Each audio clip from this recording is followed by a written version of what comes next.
What is going on, party people? It's another episode of The Wind Down with CQ the Watch Guy. Hope everybody's doing well.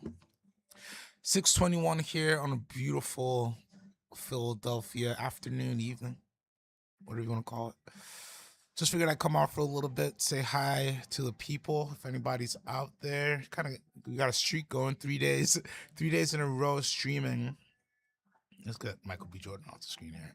3 days in a row streaming after months away.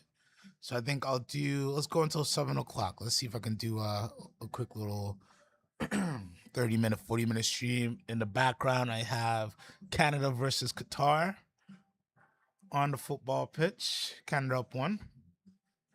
A lot of good matches, I'm only a football or soccer fan when World Cup comes around. So this is when it's on all the screens.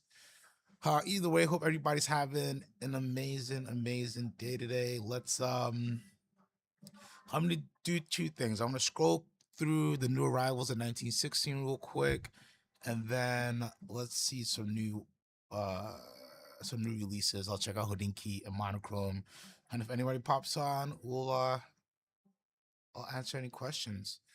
All right, so we got a nice VC Patrimony Squelette. If you didn't see yesterday's episode, I talked about the really nice VC chronograph skeleton with the Lamania-based movement.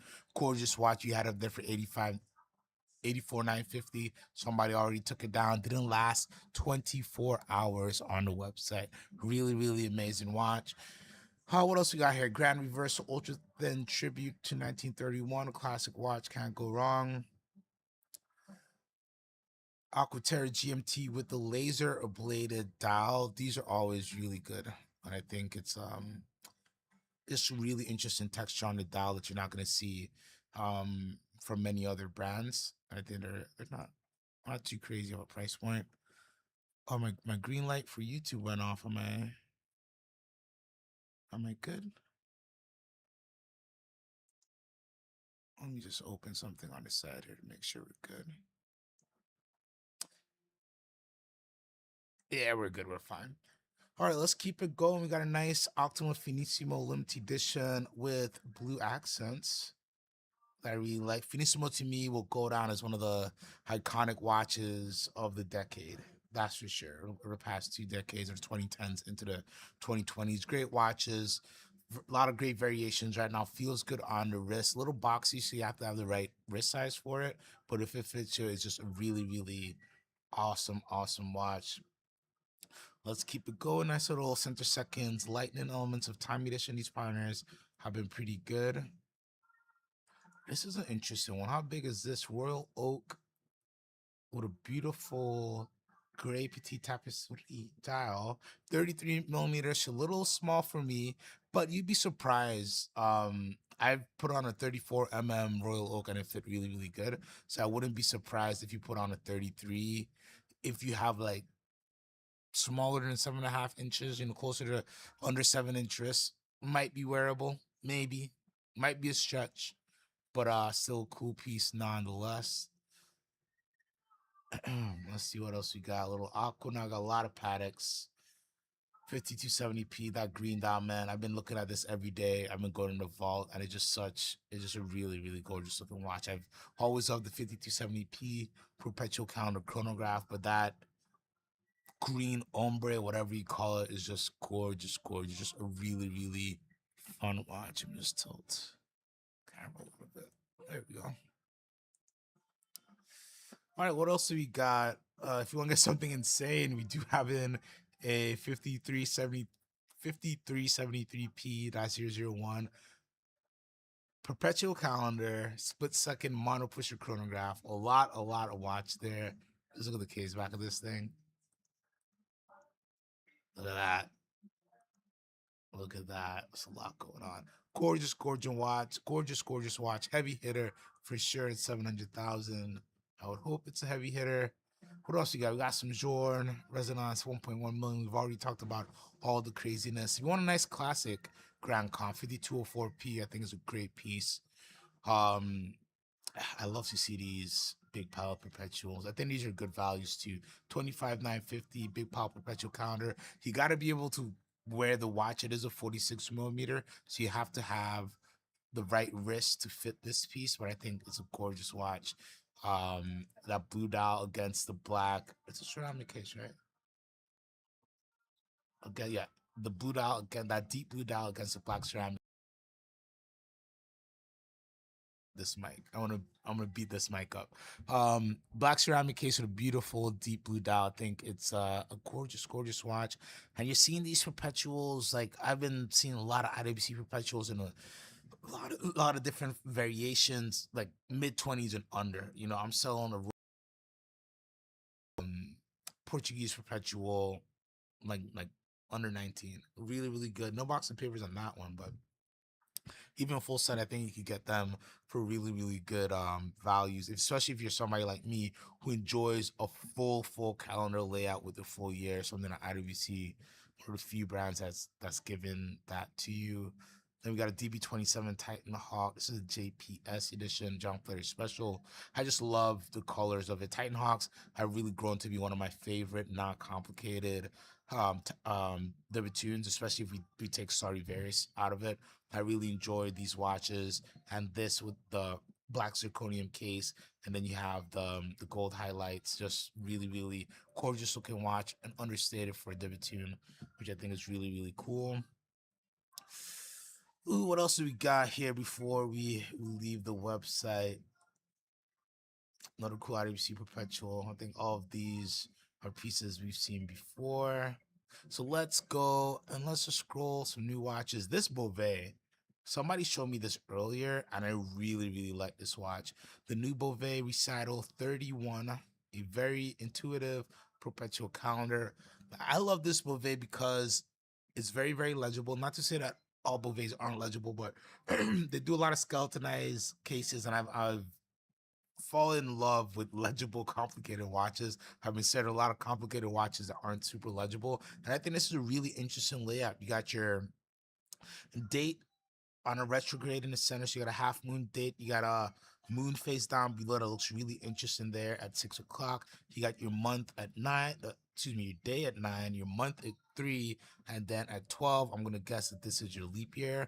And I think it's just a very interesting aesthetic from Beauvais. Not something that I was really looking for from them, but I really love just how the numerals look. Is really, really well done. The crystal has a really nice dome effect on it. Somebody called me today, and we just spent 5 minutes talking about the case and lugs. And I think case design is something that is so important, but often overlooked in the manufacture of certain watches, and also the appreciation of a watch. I think a lot of times we see pictures and we're not focused enough on the case and how that feels on the wrist. And this looks gorgeous. Really, really gorgeous watch. I like the black and white. I think just gives a really good contrast. And I love the black and white moon phase that they're doing here.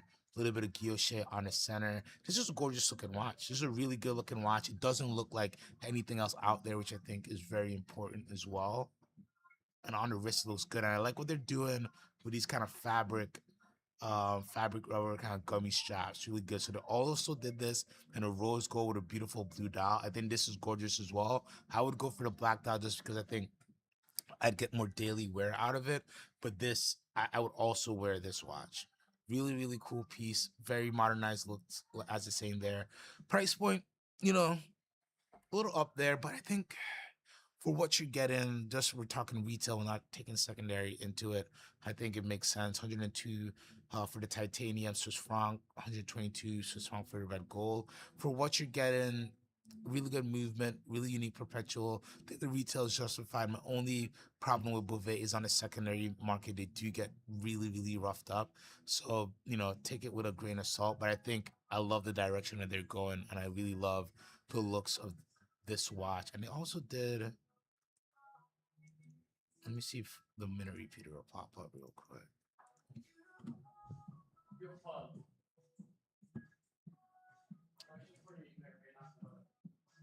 Ooh, Canada just scored. So we got Canada 2-0, Canada, Qatar, Canada up.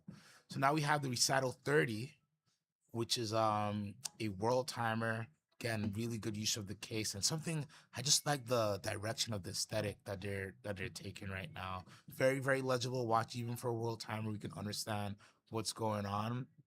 Again, we're back with this fabric and rubber strap, which is I think is a really, really good move. We all know there are certain brands that I complain about when you're putting a very high-end watch on a rubber strap just because you want it to feel casual, you want it to be a little bit more wearable, a little bit more versatile. In my opinion, this is how you do it. Rubber on the back, fabric on the front, still makes it feel elegant, upscale, unique, but lets it be a casual watch without it being a full rubber, which I think for like the prices is gonna be close to 100,000 for the price point. I don't want a six-figure watch or anything near six figures on just a straight rubber strap. If you give me rubber, you gotta give me some leather, something else with it as well. But gorgeous watch. Love the pusher system here. So you could definitely see like a chronograph is gonna come in this case eventually. And again, I think a great evolution for Bovet, and I love where they're going. I think they're making really, really good watches there. Losing my voice. 68,000 in titanium, 96 8 and rose gold, Swiss franc, Swiss franc. Remember that. And then what else do we have on the Beauvais side? Drowning you guys in Beauvais today. So this is another. So this is a Siddiqui limited edition, and this is the normal variant we could get if we're not in the Middle East. And again, I just think gorgeous, legible, very nice watch. Love what they're doing with the straps. This is a crazy one that they've done as well. And Beauvais is one of those brands, man. They're making some really interesting watches, some really good watchmaking, and I do think they'll have their day. I think the only one of the issues that they have that many brands have is they're structured through an 80 system, right? And not every 80 knows how to sell these type of watches. These are not watches you sell very quickly. These are watches that you have to build relationships and do a lot of visits and try-ons and sessions and really build up to the sale. And a lot of people just want a discount. They use a discount as a sales tactic. So you're erasing value versus building value. And I do think it's a brand that could probably do with some editing in its authorized dealer realm to just clean up a little bit of the discounting that exists out there. But many brands are fall into the same issue there. All right, let's get away from Beauvais. You know that was gorgeous. More Beauvais, come on. There we go. Let's see what else released. There was something else. This Cuervo y Sobrinos, I'm liking. It's a brand that they make watches once in a while that I really enjoy, and this I just like the look of the case. The case and the colors I think are beautiful on a few different dials here. Always interesting. Not a brand that I deal with a lot. 69.90 USD. Good price point for a watch like this. Not a brand that I see a lot, but again, a brand that serves up good aesthetics, good case design, and not trying to break the bank, man. I think that's very important. I think a lot of the brands right now are focusing on the higher end of the market, and you're missing just such a great swath of clientele that you could be tapping into. I'll cover some of these today, so let's go over here to Hodinky. I think tomorrow for the Friday episode, I'm just gonna go back and look at, go down some watches that released um for the year. Since we're in June, we're halfway through the year. Let's kind of go through it. The 2026 Concorso de Eleganza Villa de Este with A Long and Sone. Just look at this watch. This is the only watch I wanted to see. This thing just looked insane. Is there a little delay when I talk? I can't tell. Let's go through the photo report here. Let's see what kind of watches people are wearing to the Concours Elegance. Of course, you're seeing all beautiful vintage, just beautiful automobiles there. I'm not, I like cars, but I don't know all the specs and numbers. I can't tell you like somebody like Tim could tell you all the cars there. Were beautiful cars and gorgeous watches with this Cabaret Tourbillon, just amazing. Oh yes, this beauty auctioned for a few $1 million not too long ago. I remember that one. I forgot about that piece. So good. Oh, so this is for the 2026. So this is a trophy that goes to the winner, but I feel like they did the same colorway. Maybe it was a different model on the last one. I mean, just look at all the heavy hitter Jordans. It's just kind of not Jordans, Longest Jordans. I love a Longe with baguette diamonds, by the way. If you ever feel like getting me something for my B-Day in November, feel free to put some diamonds in a Longe and get it to me. This seems like a great thing. Look at this, man. Nice little AP brick, gold brick. Nice to see somebody wearing a brick out there. Beautiful vintage paddock out there, perpetual. Really good. I should know the reference, but I didn't. I do it. We got a little tag here. Oh, what is this? Formula One Chrono, but OG. Oh man, where would you go?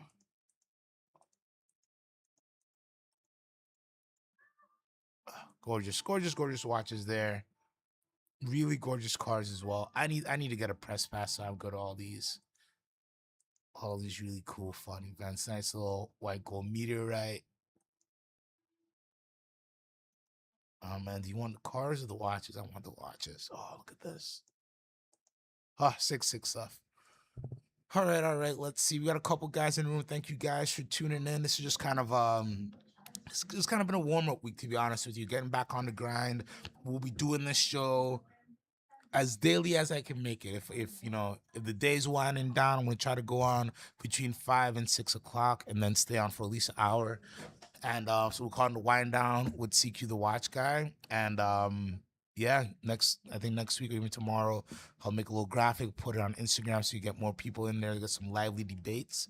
And we keep it going. And all I'm gonna do is just be talking about watches, talking about what you guys want to talk. If you don't want to talk watches, we can talk some other stuff too. But I am CQ the Watch Guy. Watches are kind of my thing, and just kind of get back into streaming, miss streaming on a daily basis. While I was when I was independent, do my consultant, I was going to stream. Me and retired watch guy Jay were streaming every day, so we're kind of trying to bring that back. And I think this is a decent time to do it, right?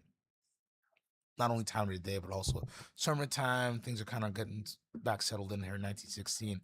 I love this Vulcan. I was looking at this earlier, and I just love the texture on this style. This might be like, there's a lot of Vulcan crickets that look interesting, and if you want a good alarm watch, you want a classic alarm watch, the Vulcan cricket is where you want to go.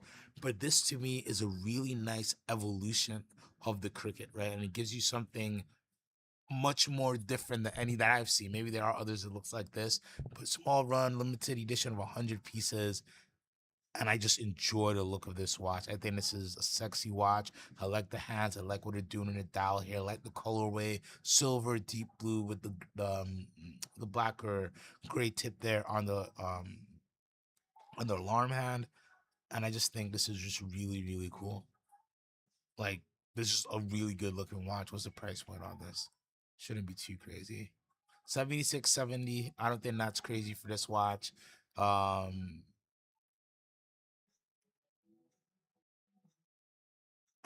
All titanium as well. This is a sick watch. This is a cool watch. And it's good to see again. Vulcan is a watch that it can lean on the historical pieces, blah, but it's nice to see them kind of etching out a little bit more. Here we have the new J.N. Shapiro Infinity Series Radiant Chronograph. J.N. Shapiro, American watchmaker, out from the West Coast, doing amazing things. Had a chance to meet him in San Francisco around Super Bowl, and really awesome guy.